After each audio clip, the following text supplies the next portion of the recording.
손을 올리시고 함 따라할까요? 하나님은 나를 사랑하십니다. 나는 그 사랑 안에 있습니다. 하나님은 나에게 말씀하실 것입니다. 그 말씀에 능력이 있습니다. 복음은 능력입니다. 복음은 나를 변화시킵니다. 복음은 나를 성숙하게 합니다. 나의 마음을 하나님께 열겠습니다. 손을 내리시고요. 다시 한번 따라할까요? 영원히 감사하리로다. 감사의 과학적 비밀이라고 하는 책에서 미국 캘리포니아 대학의 로버트 이먼스 교수와 마이클 맥클러 교수가 감사가 인간의 심리와 또 신체에 어떤 영향을 미치는가에 대해서 연구한 것을 소개하고 있습니다. 이렇게 연구를 했습니다.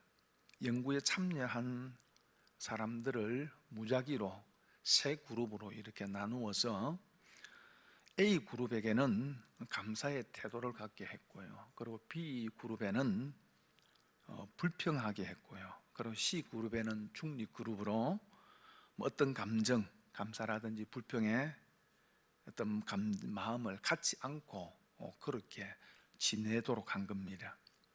자, 그러면서 조사하는 방법은 각 그룹에 참여한 사람들로 하여금 매주 짧은 일기를 쓰는 그런 실험을 10주 동안 계속한 겁니다. 그러니까 A그룹에는 어떤 일을 만날 때도 늘 감사하게 하고, 그리고 또 그것을 일기를 쓰게 하고, 또 불평한 B그룹의 사람들에게는 어떤 일에 대해서도 좀 불평, 불만, 원망하는 마음, 태도를 갖게 하고 거기에 또 일기를 쓰게 했다는 거죠. 그리고 나서 결과를 보니까 이 A그룹, 감사의 그룹은 다양한 사건 또는 경험에서 늘 감사하는 마음이 생겼다고 그렇게 이야기를 한 겁니다. 그래서 이들이 감사하는 일들을 보면은 다른 사람들과의 어떤 소중한 관계, 자신이 건강하다는 것, 난관을 극복하는 스스로의 능력을 가졌다는 것, 또 현재에 살아있다는 것, 이런 것들에 대해서 감사하면서 신이 나에게 이런 축복을 주었다라는 겁니다. 친구들을 이해할 수 있는 마음, 또 결단력, 지금 아는 모든 것을 배웠다는 것, 뭐 등등 이런 어떤 감사의 제목들을 기록했다는 겁니다. 반면에 불평하는 B그룹은 매일 자신들을 성가시게 하거나 괴롭히는 사건들을 기록을 했습니다. 그래서 이들이 열거한 불평스러운 내용은 이런 것이었습니다.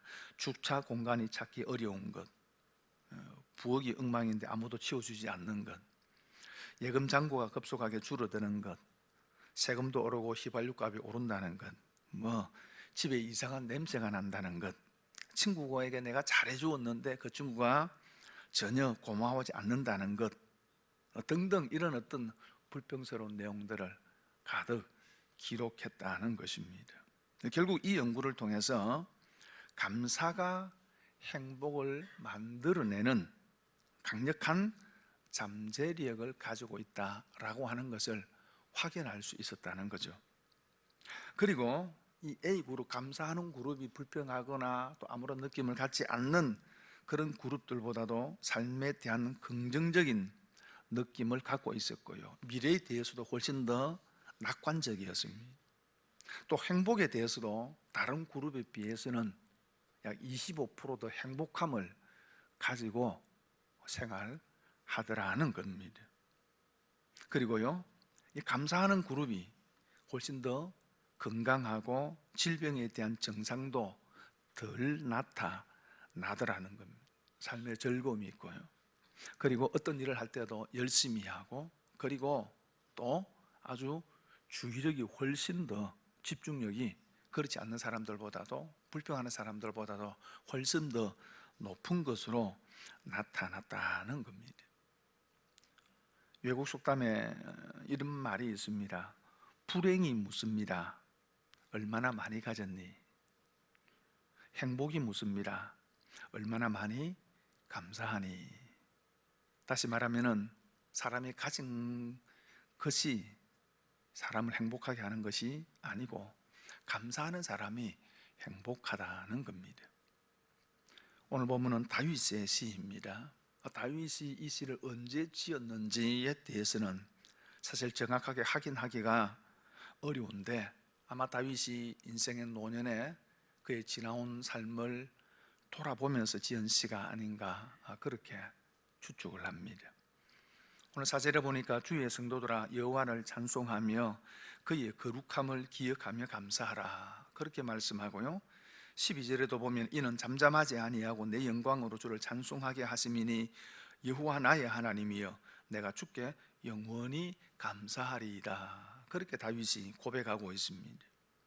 오늘 본문을 통해서 다윗은 무엇을 감사하고 있는가, 도대체 무엇이 감사하기에 내가 영원히 감사하겠다라고 그렇게 고백하고 있는가 하는 것을 살펴보려고 합니다. 첫 번째 한번 따라 할까요? 끌어내어 주신 것에 감사했다. 1절 말씀 함께 읽어볼까요? 시작. 여호와여 내가 주께 높일 것은 주께서 나를 끌어내사 내 원수로 하여금 나로 말미암아 기뻐하지 못하게 하심이니이다 그렇게 말씀을 합니다. 끌어내사, 끌어내다라고 하는 말은 어떤 치명적인 위기로부터 건져내었다는 의미입니다.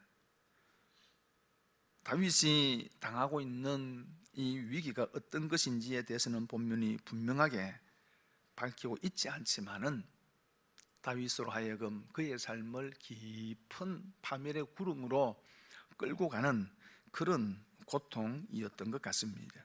그래서 3절에는 자신이 더한 상황을 스올, 또 무덤 그렇게 표현하고 있습니다. 무덤 속에 들어가 누워 있는 것과 같이 죽음 직전의 상태까지 갔었다는 것입니다. 그런데 하나님께서 그 위기에서 끌어내어 주셨다는 거죠. 2절에 보니까 여호와 내 하나님이여 내가 주께 부르짖으며 나를 고치셨나이다 그렇게 말합니다. 고치셨다, 질병에서 고쳐주셨다는 말입니다. 그러면은 다윗이 어떤 치명적인 질병을 알았는가, 그 질병에서 하나님께서 고쳐주셨다는 것인가 라는 겁니다. 그런데 사실 성경을 살펴봐도 다윗이 그런 질병을 알았다라고 말하는 곳이 없습니다. 다윗에 대해서 말씀하고 있는 사무엘서나 역대기에 다윗이 그런 어떤 질병을 알았다라고 하는 그런 기록이 없습니다.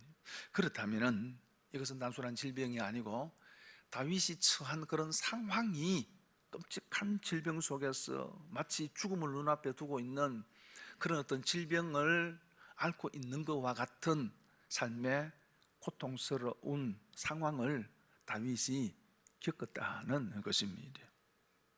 여러분, 다윗의 인생에 가장 고통스러운 순간이 언제였을까요? 아마 아들 압살롬의 반역이 아닐까 그렇게 추측을 합니다. 아들이 아버지의 왕자를 빼앗으려고 아버지의 신하들을 회유를 하고 백성들의 마음을 훔쳐서 반역을 일으켰습니다. 여러분, 이런 아들의 반역으로 인하여서 다윗이 예루살렘 성을 버리고 요단강 동편으로 피난을 떠납니다. 그런 다윗의 상황에 대해서 다윗이 얼마나 고통스러웠는지 시편 3편에 보면은 주님, 나를 대적하는 자들이 어찌 이렇게 많습니까? 나를 치르고 일어나는 자들이 어떻게 이렇게 많습니까? 사람들이 나를 빗대어서 이제 하나님은 너를 돕지 않는다라고 그렇게 빈정대는 자들이 어찌 이렇게 많습니까? 하고 다윗이 탄식합니다. 위대한 왕 다윗이 하루아침에 깊은 수렁에 빠진 겁니다. 그리고 사울 임금의 친척이었던 시므이라고 하는 사람이 이렇게 아들에게 쫓겨 피신을 가는 다윗을 향하여서 돌을 던지면서 영영 가거라, 이 피 비린내 나는 살인자여, 이 불안당 같은 자여 하고 조롱하고 저주를 퍼붓습니다. 이런 다윗의 상황이, 그가 겪는 그 일이 마치 무덤과 같았고 지옥과 같았습니다. 여러분, 이런 상황에서 다윗이 할 수 있는 것이 무엇이 있을까요? 한 가지밖에 없었습니다. 그것은 하나님 앞에 기도하는 거죠. 그래서 2절에 보니까 여호와 내 하나님이여 내가 주께 부르짖으며, 10절에도 보면 여호와여 들으시고 내게 은혜를 베푸소서, 여호와여 나를 돕는 자가 되소서 하였나이다, 그렇게 말씀합니다. 그 상황에 다윗이 하나님께 기도합니다. 하나님의 은혜를 구했습니다. 하나님만이 자신을 돕는 자란 사실을 확신하고 하나님의 도움을 구한 겁니다. 좀 전에 읽었던 2절과 10절에 보면 계속적으로 반복해서 나오는 하나님의 이름이 여호와라는 이름입니다. 이 여호와라고 하는 이름은 언약을 진실하게 이루시는 하나님의 성품을 강조할 때 사용하는 이름입니다. 다윗은 하나님께서 말씀으로 자신에게 약속하시고 언약하신 그 언약, 그리고 그 약속을 반드시 이루시는 신실하신 하나님이시라는 것을 믿고 그 하나님께 기도한 겁니다. 이렇게 기도할 때에 하나님이 응답하시고 그를 그 깊은 수렁에서 끌어내어 주셨다는 거죠. 그래서 오늘 11절에 보니까 이렇게 말씀하죠. 주께서 나의 슬픔이 변하여 내게 춤이 되게 하시며 나의 베옷을 벗기고 기쁨으로 띠띠우셨나이다. 슬픔이 변하여 춤이 되게 하시고 슬픔과 고통의 베옷을 벗기시고 기쁨의 옷을 입혀 주셨다는 겁니다. 이 상황에 대해서 사무엘상은 조금 더 구체적으로 이렇게 설명을 하고 있지요. 사무엘상 15장 31절에 보니까 어떤 사람이 다윗에게 알리되 압살롬과 함께 모반한 자들 가운데 아히도벨이 있나이다 하니 다윗이 이르되 여호와여 원하옵건대 아히도벨의 모락을 어리석게 하옵소서 하니라. 다윗이 아들 압살롬의 반역을 피해서 피신을 가는데 맨발로 울면서 감난산을, 예루살렘 맞은편에 있는 감난산을 넘어갑니다. 그때 한 사람이 다윗에게 와서 이렇게 이야기를 합니다. 왕이여, 압살롬과 함께 모반한 자들 가운데 아히도벨이 있나이다 하고 일러줍니다. 아히도벨은 다윗의 모사였습니다. 모사는 왕에게 전쟁이나 어떤 정책에 대해서 조언해 주는 사람입니다. 다윗의 모사였던 아히도벨이 이제는 다윗을 배반하고 압살롬의 모사가 되어서 함께 반역을 일으킨 겁니다.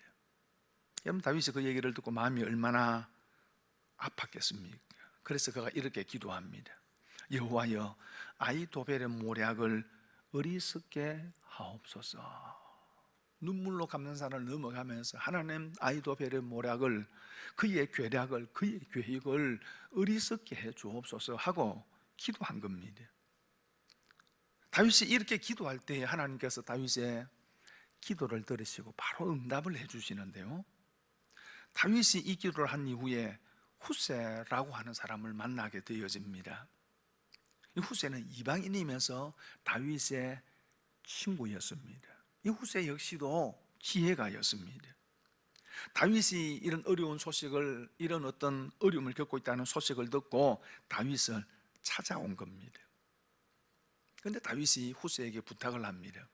당신은 나와 함께 가지 말고 예루살렘 성으로 들어가라, 압살롬을 만나라, 그렇게 부탁을 하고 후세가 압살롬에게 가서 거짓 투항을 하면서 이제 내가 당신을 왕으로 섬기겠다 라고 이야기를 합니다.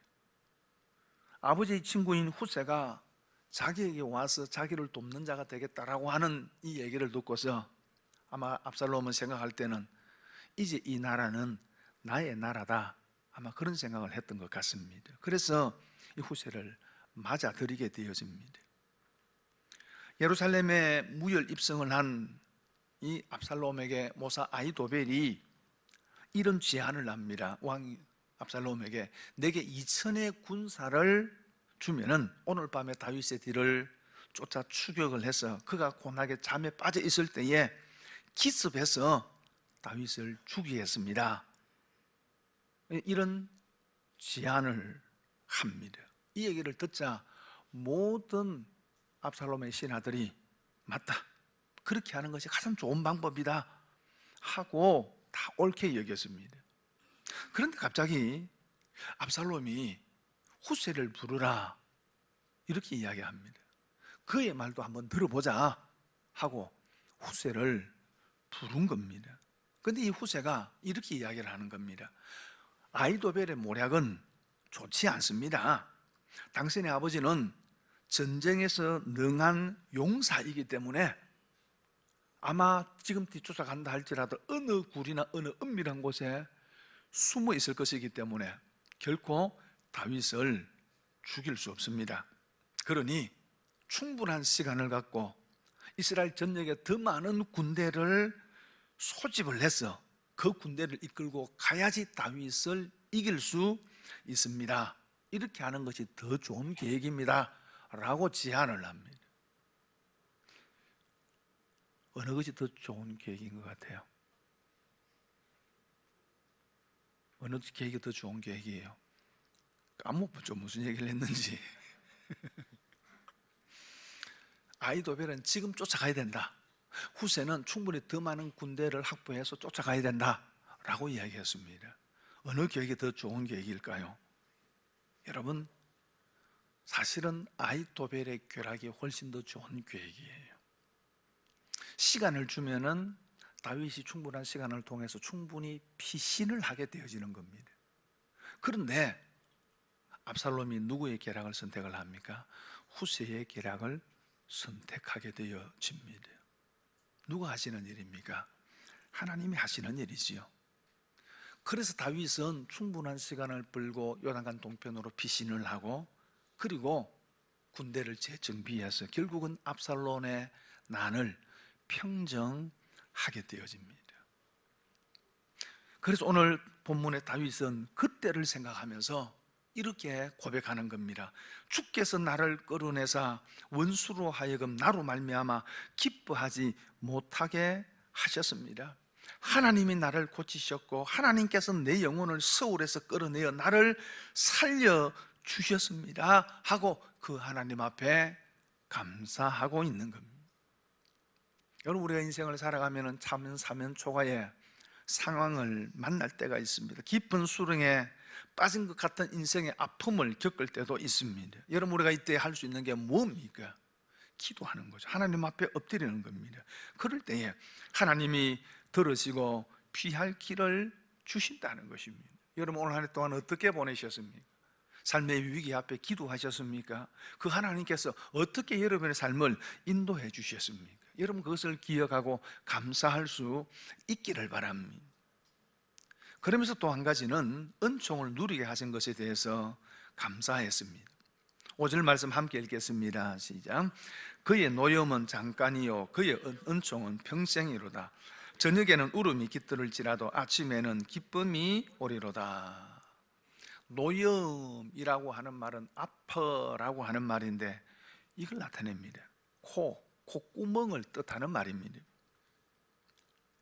여러분, 이 콧구멍이라는 말이 하나님의 분노와 진노를 나타내는 말로 사용하고 있습니다. 왜 그럴까요?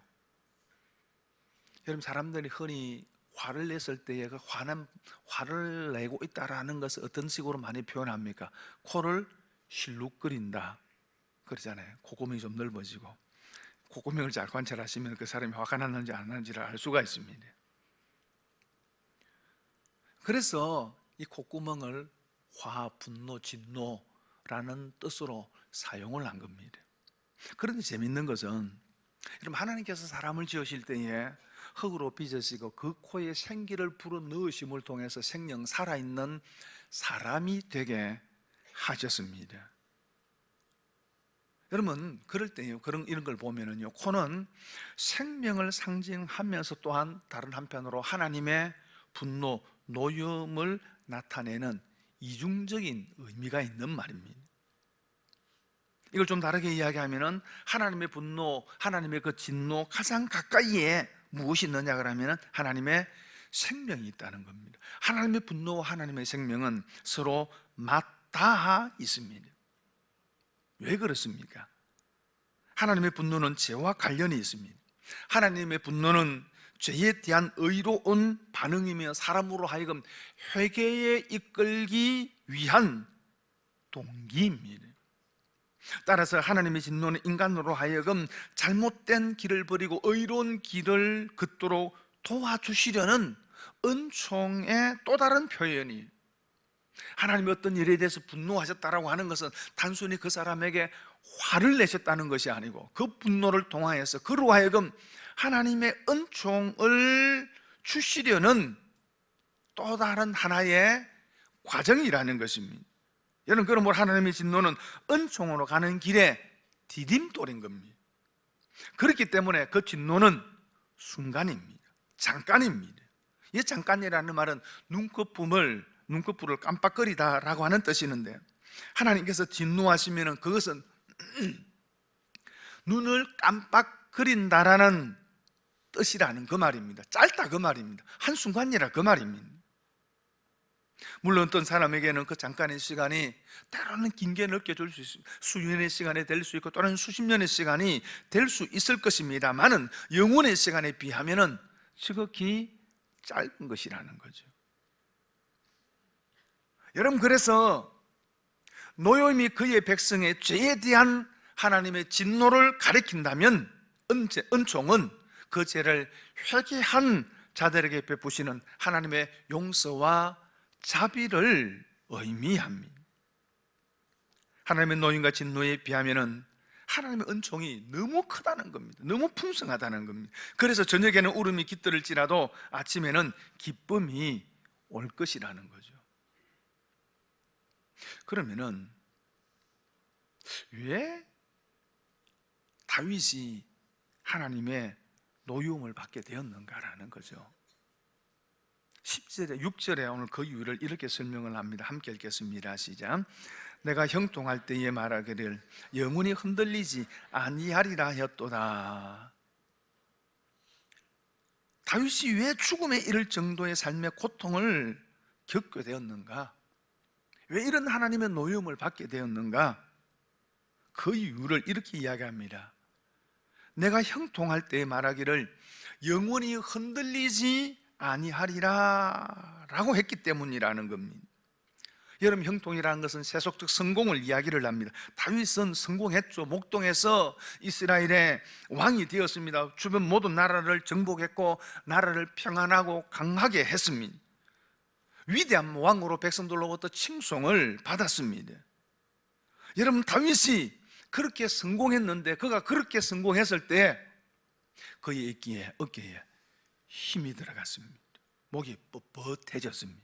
그래서 그가 이렇게 이야기합니다. 내가라는 말이 제일 먼저 나옵니다. 내가 했다는 겁니다. 내가 위대한 왕이 되었고 내가 강력한 나라를 이루었다는 것입니다. 내가 세운 이 나라, 이 다윗의 왕국은 어느 누구도 흔들지 못하고 영원히 견고할 것이다 라고 얘기했다는 거죠. 여기 흔들리지 아니하라는 말로는 결탄코 흔들리지 않을 것이라고 하는, 강조하는 말입니다. 다윗은 자신만만했습니다. 아니, 교만했습니다. 내가 이루었고 내가 지킬 것이라는 겁니다. 어느 순간 그의 마음에, 그의 왕국에 하나님이 없었습니다. 그 다윗에게 하나님이 분노하신 겁니다. 여러분, 그런데 앞에서 말씀을 드린 것처럼 은총과 분노는 가까이 있습니다. 맞닿아 있습니다. 하나님께서는 하나님의 분노라는 방법을 통해서 우리 인생을 은총으로 인도하십니다. 다윗은 하나님의 노염, 그 속에서, 인생의 깊은 수렁 속에서 한 가지를 깨닫게 되어지는데, 그것은 자신이 얼마나 어리석은 사람인지, 자신이 얼마나 약한 존재인지를 깨닫게 되어진 겁니다. 그래서 9절에 보면은 진토라고 표현을 합니다. 먼지, 흙과 같은 사람이라는 것입니다. 하나님을 떠나면은 아무것도 아니고 아무것도 할 수 없다는 것을 그가 깨닫게 되어진 겁니다. 그래서 7절에 이렇게 이야기합니다. 함께 읽겠습니다. 시작. 여호와여, 주의 은혜로 나를 상같이 굳게 세우셨더니 주의 얼굴을 가리시며 내가 근심하였나이다. 여호와여 주의 은혜로 나를 상같이 굳게 세우셨더니, 하나님의 은혜라는 겁니다. 하나님이 하셨다는 겁니다. 내 인생을 상과 같이 굳게 세우신 분이 하나님이 아니고 내 자신이 아니고 하나님이셨다는 것입니다. 그래서 6절에는 내가 라고 시작했던 다윗이 7절에 넘어오면서 여호와여 라고 하나님의 이름을 부르는 것으로 시작합니다. 하나님이 하셨다는 것입니다. 형통할 때에는 내 자신이 모든 것을 이룬 줄 알고 교만에 빠졌는데, 인생의 깊은 수렁 속에서 그 형통이 여호와 하나님께로부터 온 것임을 그가 깊이 깨달았다는 것입니다. 그래서 이렇게 이야기합니다. 주의 얼굴을 가리심에 내가 근심하였나이다. 하나님의 얼굴은 하나님께서 우리에게 베푸시는 은혜, 사랑, 호의를 이야기하는 말입니다. 그런데 그 하나님의 얼굴을 가리셨다. 다시 말하면 하나님의 은혜가 단절되었다는 겁니다. 하나님의 은혜가 중단되었다는 것입니다. 하나님께서 얼굴을 가리시니 다윗의 형통이 한순간 무너져 버렸습니다. 맨발로 예루살렘을 도망치며 울면서 감난산을 넘어야 하는 신세가 되어져 버린 것입니다. 사랑하는 성도 여러분, 하나님의 사람들에게 있어서 가장 큰 재앙이 무엇입니까? 오늘 우리에게 보여주는 하나님의 가장 큰 재앙이 뭡니까? 하나님의 얼굴을 가리시는 겁니다. 하나님의 얼굴을 돌리시는 겁니다. 여러분, 하나님의 얼굴을 돌리시면은 인생이 깊은 수렁에 빠질 수밖에 없습니다. 여러분, 그래서 하나님께서 아론과 그의 아들들, 제사장들에게 이스라엘 자손들을 축복하라 말씀하시면서 이렇게 축복하라고 하셨습니다. 민수기 6장 24절과 26절에 보면은 여호와는 내게 복을 주시고 너를 지키시기를 원하며, 여호와는 그의 얼굴을 내게 비추사 은혜 베푸시기를 원하며, 여호와는 그의 얼굴을 내게로 향하여 드사 평강 주시기를 원하노라 할지니라 하라. 이스라엘 백성들을 위해서 제사장들이 기도할 때 하나님이여 이 백성에게 복을 주시고 지켜주시기로 하나님의 얼굴을 돌리지 마시고 그 얼굴을 향하여 드사 평안을 주십시오. 하나님의 얼굴을 가리지 마시고 하나님의 은혜와 은총을 한없이 부어 주옵소서, 그렇게 기도하라 라고 말씀하신 것입니다. 사랑하는 여러분, 여러분의 인생에 하나님께서 얼굴을 돌리시는 일이 없기를 바랍니다.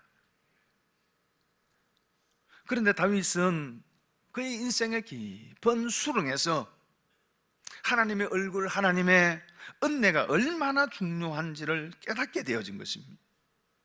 하나님의 은혜가 다윗에게 하셨음에도 불구하고 마치 그것이 자신의 힘으로 되어진 것처럼 교만했던 그 다윗,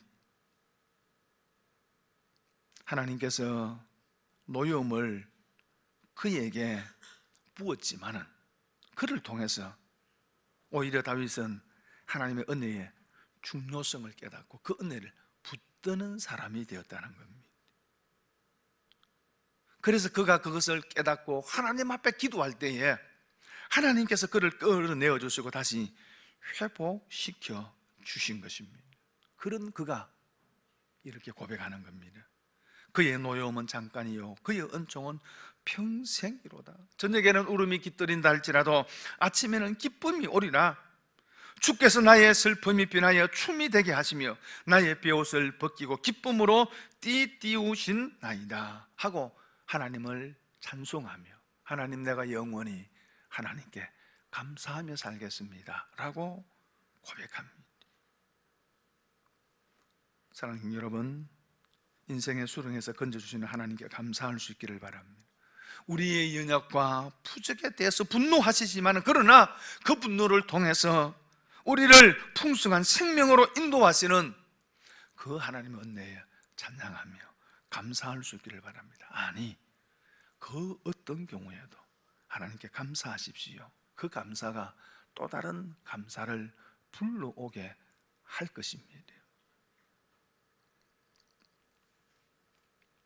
방송인 이상훈 씨라고 하는 분이 이런 책을 지었습니다. 흥하는 말씨, 망하는 말투. 흥하는 말씨가 있고 망하는 말투가 있다 라고 하면서 감사가 주는 것들에 대해서 재미있는 이런 표현을 했습니다.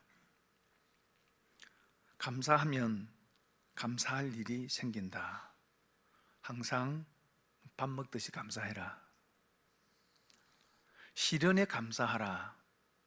압법을 통해서 완성의 길을 찾게 된다. 감사의 친구가 되라. 친구 따라 강남 간다는 말도 있다. 밥을 보면 감사해라. 밥은 하늘이 내려준 생명의 원소이다. 물을 한 모금 마시고도 감사하라. 물의 성분까지도 달라진다. 감사의 말이 몸과 마음을 치유한다. 감사의 날을 맡기라. 감사하는 사람은 장수한다. 면역세포가 100배 증가한다. 힘들면 감사하라. 어려움은 극기력 향상의 훌륭한 스승이다. 도적을 맞아도 감사하라. 목숨을 뺏기지 않은 것만 해도 행운이다. 병이 나면 감사하라. 왜 그럴까요? 몸조심하라는 신호이다. 운전 중 딱지를 떼이면 감사하라. 왜 그럴까요? 교통경찰이 내 생명을 지켜준 것이다. 자네가 꼴찌를 해도 감사해라. 왜 그럴까요? 이제 올라갈 일만 남았다. 감사의 말은 가장 강력한 기도이다. 주위의 모든 사람이 복을 받는다. 날마다 감사 일을 5개씩 쓰라. 하늘의 축복이 나에게 임한다. 이 사람이 그렇지 않은지 아닌지를 잘 모르겠지만 사실 성경이 다 말씀하고 있는 겁니다. 여러분 감사하십시오. 감사가 또 다른 감사를 불러올 겁니다. 이번 한 주간 감사주일이 지났지만은 이번 한 주간 이렇게 한번 해보셨으면 좋겠습니다. 매일매일 감사의 일기를 한번 써보십시오. 다른 것이 아니고요. 1분에 10가지 해서 감사의 제목들을 써보는 겁니다. 뭐가 감사한지. 거창한 거 생각하지 마시고요. 여러분이 따뜻한 잠자리에 누웠으면 따뜻한 잠자리가 감사하다. 차를 타고 가면은 이게 또 뭡니까? 내가 이런 차를 주셨다. 감사하고. 그렇게 해서 매일매일 이번 한 일주일 동안에 그 감사의 제목들을 한번 기록해 보시기를 바랍니다. 여러분 그 감사가 여러분을 행복하게 만들 겁니다. 그리고 그 감사가 하나님의 더 큰 은혜를 불러오는 통로가 되어질 겁니다. 어떤 경우에도 감사하는 삶을 살아가는 저와 여러분 되기를 바랍니다.